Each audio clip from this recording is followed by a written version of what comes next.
झूठ बोले कौवा काटे, काले कौवे से डरियो, मैं मायके चली जाऊंगी तुम देखते रहियो। नमस्कार, मैं प्रीति जोशी आप सभी को इस प्रोग्राम का न्योता देने जा रही हूँ। 19 जैन को शाम 7 बजे गान सम्राज्ञी लता मंगेशकर ऑडिटोरियम मीरा रोड, यहाँ पर एक बहुत ही खूबसूरत प्रोग्राम होने जा रहा है। मैं शायर तो नहीं, ऋषि कपूर जी पर जो भी गाने फिल्माए गए हैं उनके गीतों का नजराना हम आप सभी के सामने रखने जा रहे हैं। इस प्रोग्राम को लेकर आ रहे हैं सिद्धि आर्ट्स और अनिल बोहरा एंटरटेनमेंट, और इस प्रोग्राम की कंसेप्ट है सुदेश एमिन की, और खुद वो इस प्रोग्राम का एंकरिंग भी करेंगे।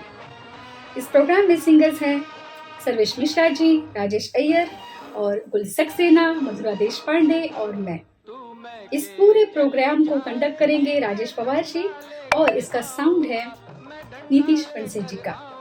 तो आप सब लोग जरूर आइए 19 जैन को शाम 7 बजे गान सम्राज्ञी लता मंगेशकर ऑडिटोरियम मीरा रोड पे। Thank you.